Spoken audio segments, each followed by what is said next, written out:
یہ سوال ہی نہیں کہ ہم میلاد مناتے ہیں، یہ بتائیے کہ میلاد کیوں نہ منائیں؟ آپ کوئی ایویڈنس ہے ان قرآن؟ یہ قرآن کے اندر منع ہے؟ جواب آتا نہیں۔ احادیث مبارکہ میں منع ہے؟ جواب آتا نہیں۔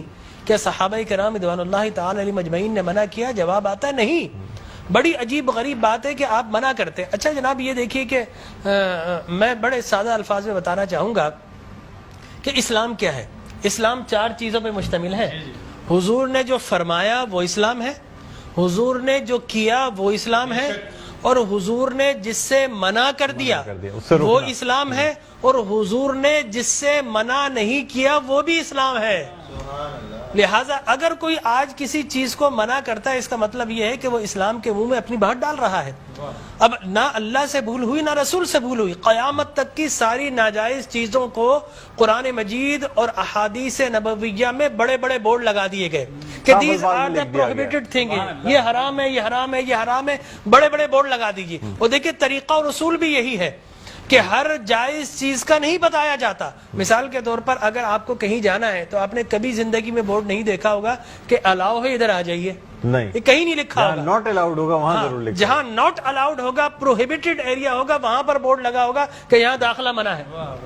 لہٰذا قرآن و احادیث میں بھی بڑے بڑے بورڈ لگا دیے، یہ حرام، یہ حرام، یہ حرام۔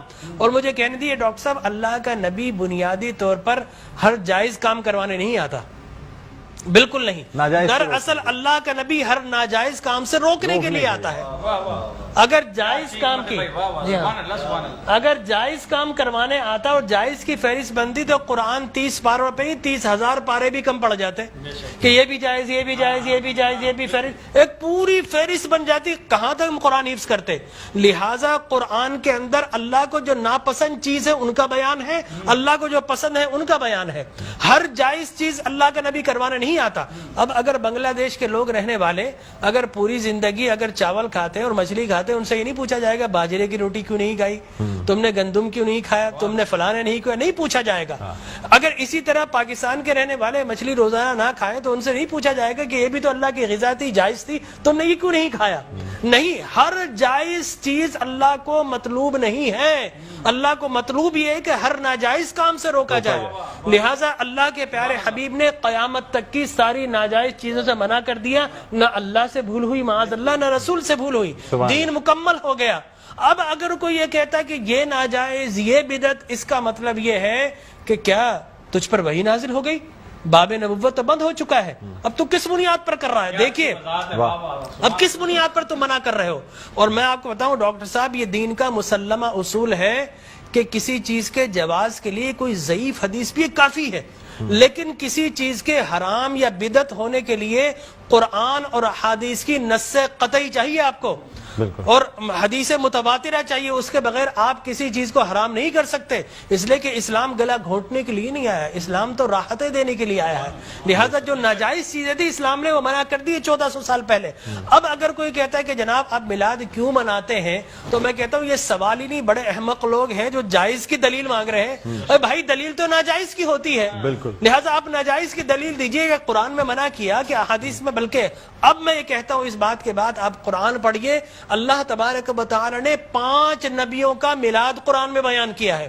حضرت آدم علیہ الصلوۃ والتسلیم کے میلاد نامے قرآن کے 5 رکوع پر متفرق، پہلا واقعہ ہی میلاد نامہ آدم ہے، فرشتوں کو جمع کیا، میں آدم کو پیدا کرنے والا ہوں، کیا کریں؟ سیلیبریشن کرو۔ آدم کی ولادت کا موقع، نفخت فیہ من روحی فقعوا لہ ساجدین، جیسے ہی میں یہ آنکھ کھول دے، یہ پیدائش ہو جائے، ولادت ہو جائے، تو تمہیں کیا کرنا ہے؟ اس کو سجدہ کرنا ہے۔ اللہ تبارک و تعالیٰ فرماتا ہے کل مجمعون الا ابلیس، سارے فرشتوں نے سیلیبریٹ کیا، آدم کو سجدہ کیا سوائے ابلیس کے۔ تو معلوم یہ ہوا کہ جس نے میلاد منایا اللہ نے اسے نورانی قرار دے دیا، اور جس نے انکار کیا اللہ نے اسے شیطانی قرار دے دیا۔ سبحان اللہ سبحان اللہ۔ لہٰذا اسی طرح میں 2 منٹ بس، اسی طریقے سے سورہ قصص میں حضرت موسیٰ علیہ الصلوۃ والتسلیم کی میلاد نامہ اللہ نے 28 ابتدائی آیات میں بیان کیا. اور حضرت یحییٰ علیہ الصلوۃ والتسلیم کا میلاد نامہ سورہ مریم میں کیا سلام علیہ یوم ولدا، سلام ہو یحییٰ پر کس دن؟ جس دن وہ پیدا ہوئے. لہذا نبی پیدا ہو رہا تو اللہ سلام بھیج رہا ہے. اور پھر حضرت عیسیٰ فرماتے والسلام علیک یوم ولدت ویوم اموت ویوم ابعث حیا، سلام ہو مجھ پر جس دن میں پیدا ہوا.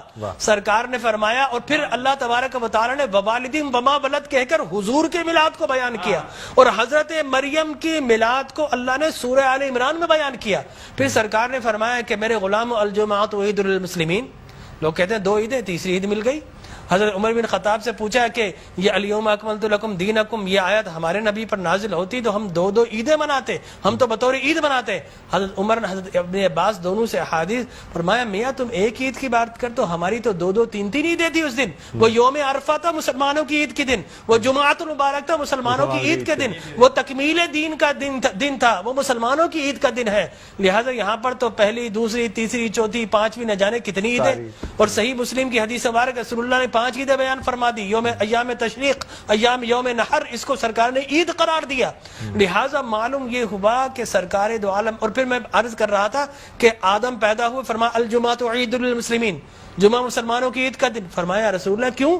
فرمایا فیہ خلق آدم، اس لیے کہ اس دن تمہارے باپ آدم پیدا ہوئے. معلوم ہو آدم پیدا ہو تو عید کا دن، اور جس دن فخر بنی آدم پیدا ہو ہزاروں عیدوں کا عید.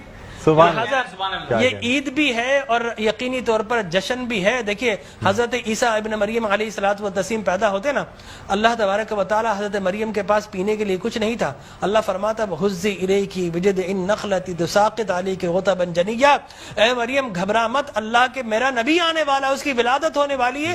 یہ سوکھا ہوا درخت ہے، اس کو ہاتھ تو لگا. حضرت مریم جیسے ہی ہاتھ لگاتی ہے اللہ تبارک و تعالی میلاد عیسیٰ کی خوشی میں اس کو ہرا بھرا کر دیتا ہے اور پانی جاری و ساری کر دیتا ہے.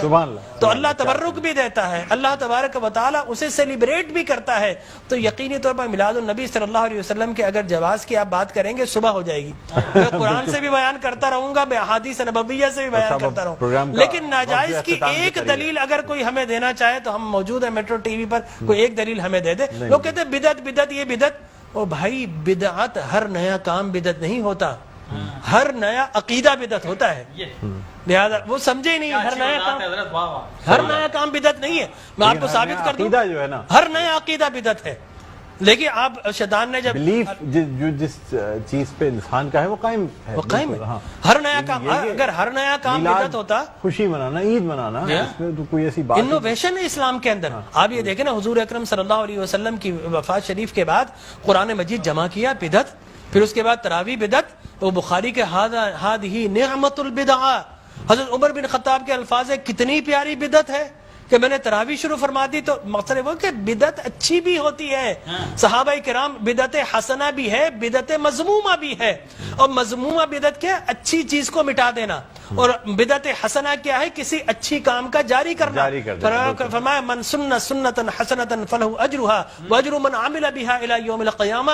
جو کسی اچھی سنت، اچھے کام کو جاری کرتا ہے، اس کے بعد قیامت تک اگر لوگ اس کام کو جاری رکھیں تو اس بگنر کو اللہ تبارک و تعالی اجر و ثواب عطا فرماتا ہے.